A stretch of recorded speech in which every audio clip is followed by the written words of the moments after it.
उत्तराखंड, जिसे देवभूमि कहा जाता है, न केवल प्राकृतिक सौंदर्य और हिमालय की गोद में बसे गांवों के लिए प्रसिद्ध है, बल्कि यहाँ की धरती पर लोक देवताओं की चमत्कारी कहानियां भी बसी हुई हैं।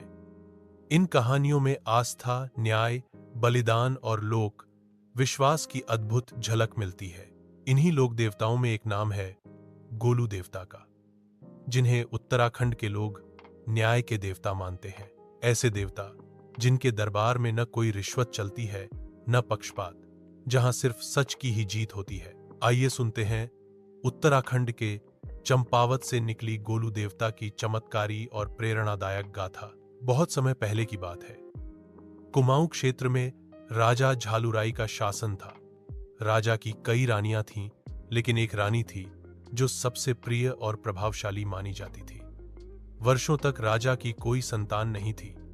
एक दिन उस रानी ने देवी दुर्गा से पुत्र प्राप्ति की मन्नत मांगी। देवी प्रसन्न हुई और उसे एक तेजस्वी पुत्र का वरदान मिला। इस पुत्र का नाम रखा गया गोलू। गोलू बचपन से ही निडर, न्यायप्रिय और ईश्वर भक्त थे। उन्होंने छोटी उम्र में ही तलवारबाजी, राजनीति और न्याय की गहरी समझ हासिल की। धीरे धीरे वे जनता के बीच न्याय के प्रतीक बन गए, लेकिन बाकी रानियां और उनके पुत्र इस बात से ईर्ष्या करने लगे। वे राजा के कान भरने लगे कि गोलू सिंहासन को हड़पना चाहता है। एक दिन राजा ने अपने पुत्रों की परीक्षा लेने का निश्चय किया। उसने आदेश दिया कि जो सबसे बड़ा हाथी जंगल से पकड़ कर लाएगा, वही उत्तराधिकारी घोषित होगा। सब राजकुमार जंगल गए, पर कोई सफल नहीं हो सका।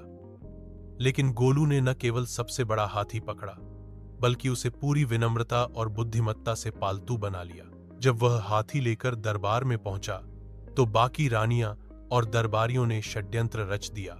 राजा के कान भर दिए गए कि गोलू ने तंत्र, मंत्र या छल से हाथी को वश में किया है। क्रोध में आकर राजा ने बिना सुनवाई किए अपने ही पुत्र गोलू को मृत्यु दंड दे दिया। गोलू ने मृत्यु को स्वीकार कर लिया, लेकिन अंतिम समय में कहा, मैं एक दिन न्याय का देवता बनूंगा और हर पीड़ित को न्याय दिलाऊंगा। जो मुझसे सच्चे मन से न्याय मांगेगा, उसे न्याय मिलेगा। गोलू की बलि दे दी गई। गोलू की आत्मा को सामान्य मृत्यु के बाद शांति नहीं मिली। वह लोक में भटकती रही। उसने लोगों के सपनों में आकर न्याय दिलाना शुरू किया। जहां लोग अन्याय से पीड़ित होते, वहां अचानक न्याय मिलने लगा।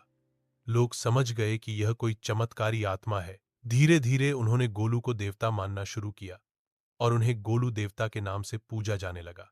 कहा जाता है कि गोलू देवता को चिट्ठी लिखने से आज भी न्याय मिलता है। लोग अपनी समस्या एक कागज पर लिखकर चित्ती मंदिर में बांधते हैं। हजारों पत्र हर साल वहां टंगे होते हैं।